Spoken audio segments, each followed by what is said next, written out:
race. Right. And so scopolamine basically is not going to make you run faster, jump higher. It's not a performance enhancer from experiences, not just Justified, but across the board.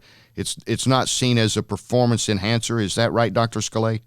I mean, that's my perspective on it. I know there was a remark made about it having bronchodilation capabilities and easing the workload that the lungs have to do. So there is that potential. But if you look at all of the side effects associated with its use in humans, I think the potential to impede performance far outweighs the potential to enhance performance. I mean, there's dizziness, lightheadedness, drowsiness, blurred vision, light sensitivity. The list is really quite long of the side effects associated with this drug. And to the extent that they would occur in a horse, and we don't know because you can't ask the horse, are you dizzy? Right. I'm holding up 2 fingers. Do they look blurry? There are a lot of things that can't be known, but if we extrapolate from the effects in humans, I can't see how that would enhance a horse's performance.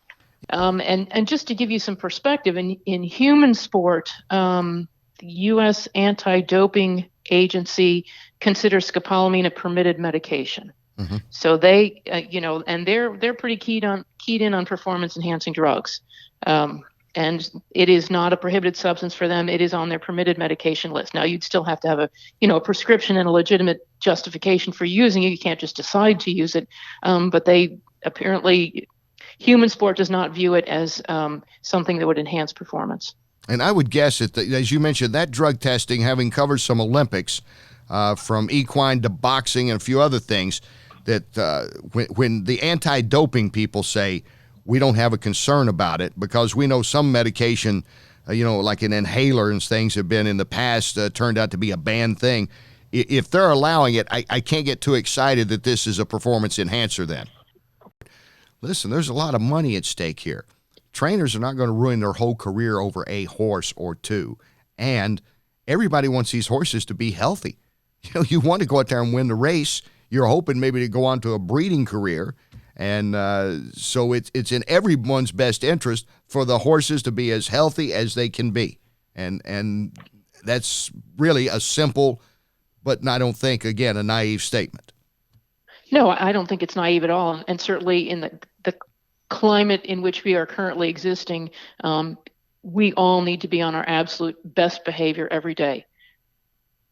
In terms of how we care for them, how we elect to medicate them, how we choose to train them and exercise them, when we choose to enter them in a race, how that surface is managed, all of it. I mean, everybody right now needs to be standing up as straight as they can and doing the best they can because the scrutiny is not going to lessen. And quite frankly, we should be doing this the right way anyway.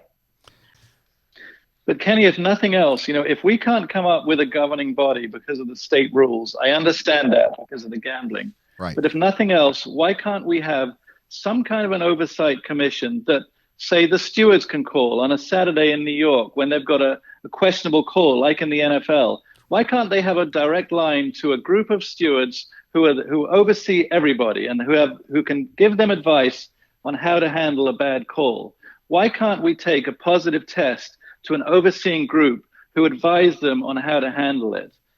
Why can't we have a media group that can answer to these problems we've had, these tragedies we've had in California, the positive of Justify we're finding out about? We need someone to get out in front of this and help us to deal with it. Every other sport in this country has somebody that helps them with that, and we don't, and that's a terrible shame. Well put, Graham, as always. That's why I knew you'd be perfect for this show today.